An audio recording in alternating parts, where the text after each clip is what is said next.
Good morning Silet. Today I am sharing about my Silet tour. সিলেটের প্রথম দিন কোথায় কোথায় ঘুরেছিলাম, কি করেছিলাম সব থাকছে আজকের ভিডিওতে। Hello everyone, welcome to the page Moments with me. This is me Sharmira. তো আমরা সিলেটে যাচ্ছিলাম চারজন, আমি আমার হাজবেন্ড শোভন আর ওরা আমার পিচ্চি দুইটা ভাই। পিচ্চি অবশ্য না, ওরা কিন্তু লম্বায় অনেক বড়। যাই হোক, দুই লম্বুকে নিয়ে আমরা যাচ্ছি। এই যে আমরা রাত 9টার সময় বের হয়ে গিয়েছিলাম বাসা থেকে। আমাদের ট্রেন ছিল রাত 11টায়। আমরা খুব তাড়াতাড়ি বাসা থেকে বের হয়ে গিয়েছিলাম, যেহেতু মিরপুর 10 নম্বরের রাস্তাগুলো খুবই জ্যাম থাকে, দ্যাটস ওয়াই আমরা খুব তাড়াতাড়ি রওনা করেছিলাম। বাট ওই দিন কোনো জ্যামই ছিল না, আমরা খুব তাড়াতাড়ি রেল স্টেশনে পৌঁছে গিয়েছিলাম। তো এখানে এসে আমরা দেখছিলাম আমাদের ট্রেনটা কখন আসবে।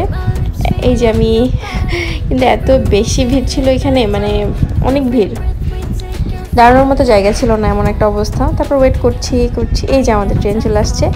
তো ট্রেন চলে আসার পর যে জিনিসটা আমার কাছে অনেক বেশি ভালো লাগে, যেহেতু আমি বরিশালের মেয়ে, মানে এই জিনিসটা অনেক বেশি ভালো লাগে, যে এটা বগি খোঁজা। মানে আমার কাছে এত বেশি হাস্যকর লাগে, মানে সবাই দৌড়ানোর একটা ব্যাপার। অবশ্য বকাও খাই যদিও, মানে তাড়াহুড়ার এই কারণে। এই যে আমরা দুজন এখানে বসেছিলাম, ওরা দুজন ওই যে পিছনে বসলো। তারপর আমরা এখানে কিছু ভাজা পোড়া খেয়েছিলাম ট্রেনের মধ্যে।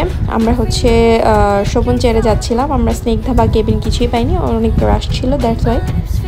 এই যে আমরা এখানে বসে যে ও দুষ্টুমি করছিল রাতের বেলায়। বাট এই তো দেখো সবাই ঘুম এত ঘুমাচ্ছিল ওরা সবাই, কিন্তু আমার একদমই ঘুম আসে না, আমার গাড়ি আর ট্রেনে একটু ঘুম কম আসে।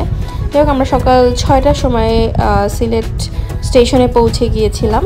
এখানে আমরা আমাদের অটো ঠিক করা ছিল, অনেক আগে থেকে আমরা বুকিং করে রেখেছিলাম।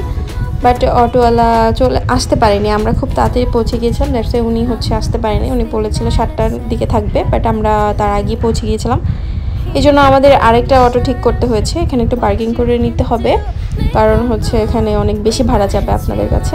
আমরা খুব কাছেই ছিল আমাদের হোটেলটা, বাট অনেক বেশি ভাড়া যাচ্ছিলো। যে আমরা হোটেলে চলে আসছি, হোটেলে এসে যে আমরা রুমে চলে গিয়েছিলাম। আমরা খুব বাজেট ফ্রেন্ডলি একটা হোটেলে ছিলাম, যেহেতু আমরা 4জন থাকবো আর হোটেলে বেশি একটা সময় থাকা হবে না, এই কারণে। এরপরে আমরা হোটেলে কিছুক্ষণ রেস্ট করে আমরা চলে গেলাম 5 ভাই রেস্টুরেন্ট। তো আমরা হয়তো অনেকেই জানি যে সিলেটের one of the best restaurant এই 5 ভাই রেস্টুরেন্ট।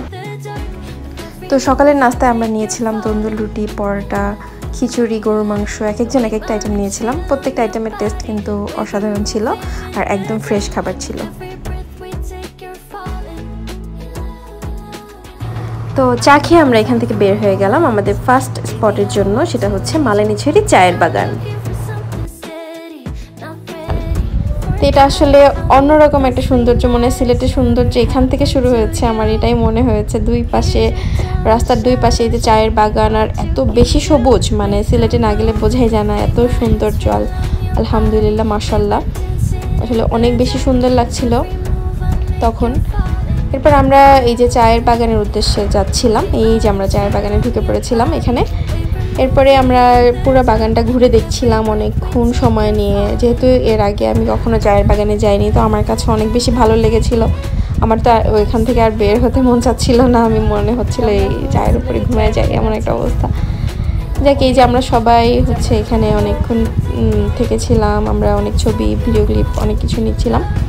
আমরা একদম ভিতরে ঢুকে যাচ্ছিলাম, আমরা আসলে বুঝতে পারিনি যে এতটা মানে ভিতরে ঢোকা নিষেধ সবার জন্য। তারপর অনেকটা বেশি ঢুকে যাওয়ার পরে আমাদের যে অটোওয়ালা মামা ছিল, উনি বলতেছিল যে আর বেশি ভিতরে না যেতে। ভিতরে একদম এই যে পাহাড়ি রাস্তা, তো এরকম উঁচু নিচু ছিল, আঁকাবাঁকা। আমরা অনেক এই পর্যন্ত ঢুকে গিয়েছিলাম।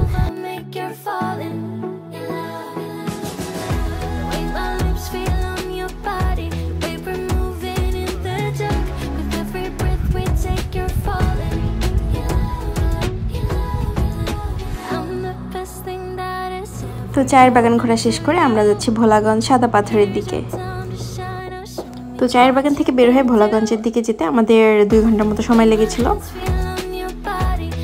সাদা পাথর যাওয়ার রাস্তাটা এত বেশি সুন্দর, এই যে নদীতে পার হতে প্রত্যেক নৌকাতে 800 টাকা করে লাগবে। তো 2 জন গেলেও 800 টাকা, 4 জন গেলেও, মানে 8 জন গেলেও, মানে কোনো এখানে কম নেই, 800 টাকাই ভাড়া। তো আমরা 4 জন ভাইয়াকে পেয়ে গেছিলাম ওইখানে, ওনারাও যাবে। তো ওনারা বললো যে মানে হাফ করে নিতে, তো আমাদের 400 টাকা পড়েছিল 4 জনের। তো এটা ভালোই লেগেছিল। এই যে যাওয়ার রাস্তাটা এত বেশি সুন্দর, দেখতেই পাচ্ছেন ওই যে পিছনে ইন্ডিয়ার পাহাড়গুলো, আর এই যে আমি পানি ধরছিলাম, আমার খুবই ভালো লাগছিল। এই যে আমরা নৌকা থেকে নামলাম, এরপরে এই রাস্তাটায় কিন্তু অনেক বেশি রোদ ছিল। আমি ওকে বারবার বলতেছিলাম আমরা কি মরুভূমিতে চলে আসলাম নাকি।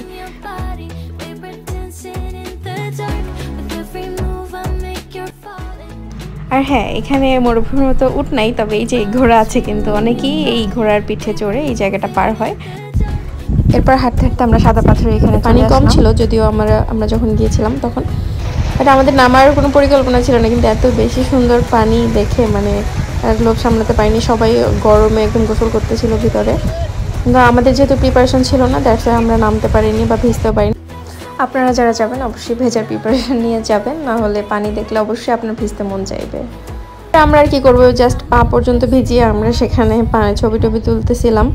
পানিটা আসলে অনেক বেশি সুন্দর ছিল, আরও বেশি পানি থাকলে ভালো লাগতো হয়তো, কিন্তু আমরা যে টাইমে গিয়েছিলাম তখন পানি কম ছিল।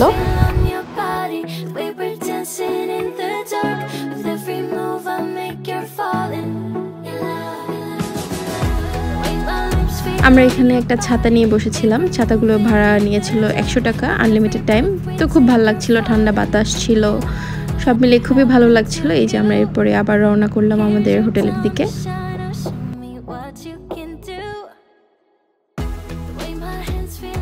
তো অনেক বেশি ভালো লাগলো এই সাদা পাথর।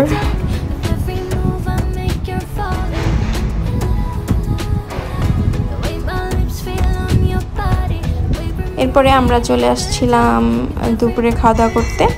তো এখানে আমরা এসে আবার সে 5 ভাই রেস্টুরেন্টে ঢুকে পড়লাম, কিন্তু এত বেশি ভিড়, তখন আমরা অনেকক্ষণ দাঁড়াইছিলাম। এরপরে ফাইনালি আমরা খাবার পেলাম, অনেক আইটেমের ভর্তা ছিল, আর হচ্ছে গরুর মাংস নিয়েছিলাম।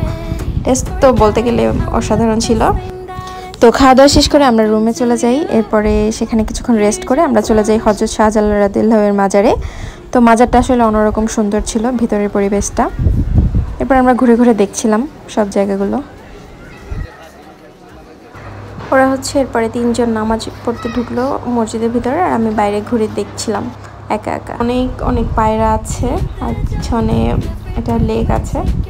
লেকের পাড়ে আমি যে কিছুক্ষণ দাঁড়িয়েছিলাম, এখানে অনেক বড় বড় মাগুর মাছ আছে। তো দিনে আসলে এই মাছগুলো ভালো মতো দেখা যেত। তো এরপর আমরা দরগার সামনে অনেক ছোট ছোট দোকান ছিল, এগুলো ঘুরে দেখছিলাম। ঘর সাজানোর অনেক জিনিস, তসবি, তারপরে আতর, অনেক কিছু আছে। আমি কয়েকটা তসবি কিনেছিলাম। এরপর আমরা চলে গেলাম জনতা রেস্টুরেন্টে, এখানে আমরা রাতের খাবার খেলাম। তো খাওয়া দাওয়ার পরে আমরা একটু আশেপাশে ঘুরে ঘুরে দেখছিলাম হেঁটে হেঁটে। দেন ফাইনালি আমরা রুমে চলে আসি। এটাই ছিল আমাদের সিলেটের প্রথম দিন। Thanks for watching. নেক্সট কিন্তু জাফলংয়ের ভিডিও থাকছে। আজকের মতো এখানেই বিদায় নিচ্ছি। আল্লাহ হাফেজ।